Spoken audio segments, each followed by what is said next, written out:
हाय दोस्तों, कहानी दिल से में आपका स्वागत है। आज मैं आपके लिए लेकर आई हूँ एक छोटी सी heart touching story, love story. ये कहानी है इंदौर शहर की, जहाँ एक बहुत ही प्रसिद्ध शायर रहा करते थे। उसका दिन रात बस उसकी किताबों और शायरियों में ही गुजर जाया करता था।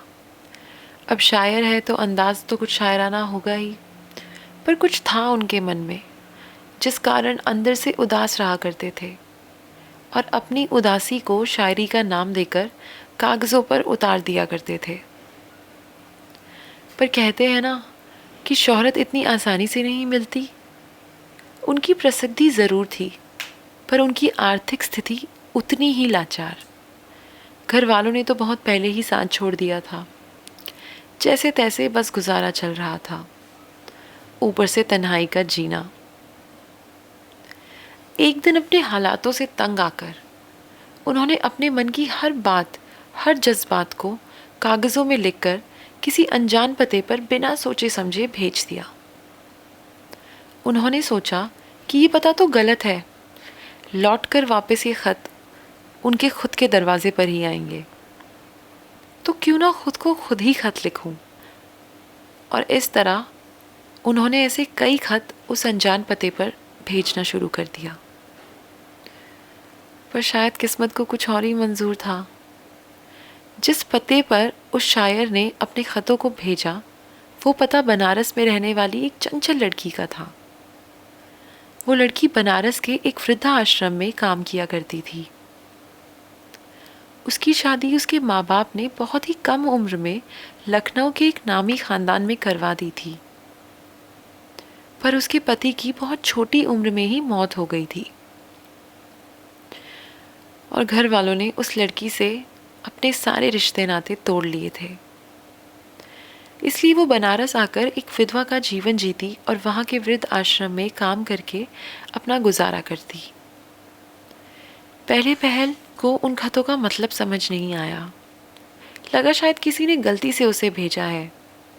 पर जब हर बार ये खत मिलने लगे तो मन में आया कि एक बार खोलकर पढ़ ही लूं, शायद किसी का कोई ज़रूरी पैगाम हो।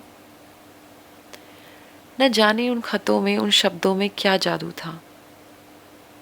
वो लड़की अब पैगाम पढ़कर मुस्कुराने लगी थी। पहले पहल गुस्सा तो बहुत आया। सोचा कि जब डाकिया आएगा तो उसको बहुत डांटूंगी, पर न जाने क्यों ऐसा कुछ कर नहीं पाई, क्योंकि उन खतों में कोई भी फिजूल बातें नहीं, बल्कि उस शायर के मन के अंदर के वो भाव थे जिसे वो कभी किसी से कह नहीं पाया। कुछ ऐसे ही भाव उस लड़की के मन में भी थे, पर समाज के नियमों ने उसे विधवा का नाम देकर नकार दिया था। ये सब सोचना भी पाप बन गया था उसके लिए। यह शायर भी हैरान था कि इतने खत लिखे मैंने, ना मुझे उनके जवाब आए, ना खत ही लौट कर आया। इस बार शायर ने खत में उन खतों का जवाब मांगा।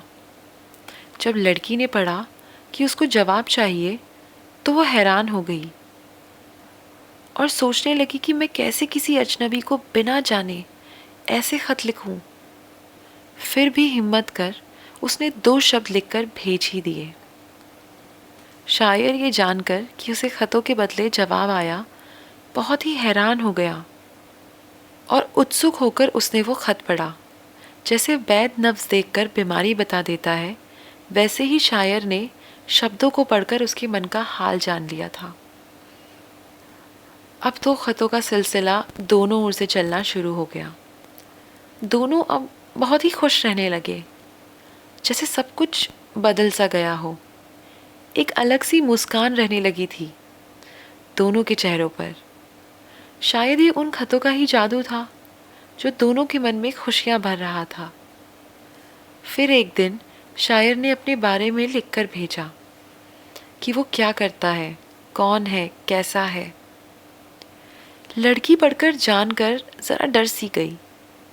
उसके मन में ख्याल आया कि जो मैं कर रही हूँ वो भी एक विधवा के लिए पाप ही है, और अगर मैंने सच बताया तो शायद ये खत आने बंद हो जाएंगे। इस कश्मकश में उसको पूरी रात नींद ही नहीं आई। फिर भी उसने हिम्मत करके अपने बारे में सब सच सच लिखकर भेज दिया।